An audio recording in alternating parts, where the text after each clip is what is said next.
Bagian lubang gonjo ini sudah cukup kalah ya, jadi memang biasanya kalau kriket tuban ini lubangnya agak melintang dikit gitu ya. Nah ini disebut pamor miji timun ya, jadi seperti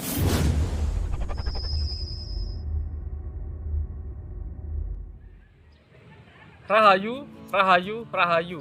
Ketemu lagi dengan saya Teddy Wahyono di channel tempat mengenal keris dan pusaka Nusantara lainnya dengan akal sehat dan hati terbuka. Nah, kali ini saya akan membahas sebuah keris yang cukup sederhana ya, tapi dengan pamor yang mungkin belum pernah saya bahas, yaitu pamor miji timun. Nah, sebenarnya pamor miji timun itu seperti apa dan tuahnya atau doa harapannya seperti apa, nanti akan kita bahas. Nah, sebelum saya bahas, buat teman-teman yang belum subscribe, silahkan subscribe dulu biar tidak ketinggalan informasi dari channel ini. Nah, jadi kita mungkin akan langsung saja ya.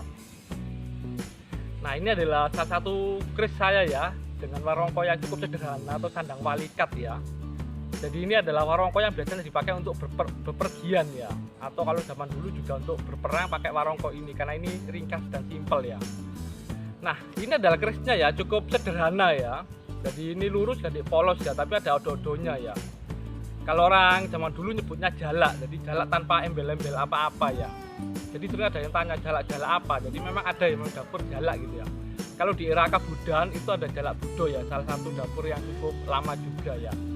Nah, jadi ini memang jalak aja. Nah, ini kalau lihat pamor sekilas ini, yang sebelah sini ini memang wosing wutah ya, wosing wutah.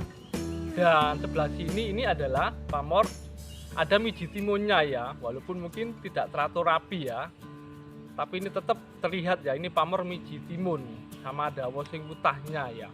Nah, teman-teman sering bertanya ya, sebenarnya pamor miji timun atau wiji timun itu untuk apa sih, doa harapannya itu ya. Jadi ini pamor yang berbentuk seperti biji mentimun ya, yang berderet ya. Di sini juga ada ya, nanti saya tunjukkan detailnya ya. Jadi kalau teman-teman lihat di ensiklopedia keris atau di beberapa catatan yang lain itu hampir sama ya. Jadi pamor miji timun konon tuah atau doa harapannya atau yoninya itu adalah untuk kewibawaan dan ketenaran ya.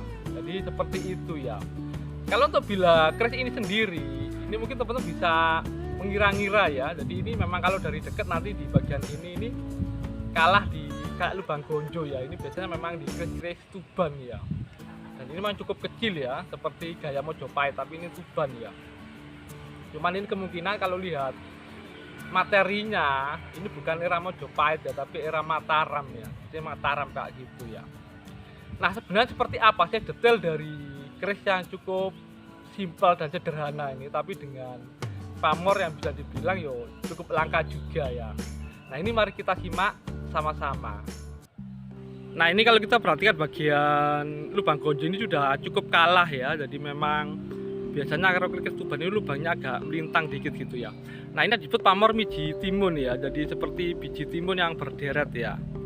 Nah, jadi kalau gini akan kelihatan ya. Dan di ujungnya sini juga ada pamor miji timun ya, cuman bagian tengah itu lebih ke wosing wutah ya. Nah, ini lebih banyak wosing wutahnya ya. Kalau teman-teman perhatikan ya, cuman ini di bagian bawah ini masih pamor miji timun ya. Nah, jadi mungkin itu saja ya dari saya, semoga bermanfaat dan jangan lupa untuk like dan subscribe-nya.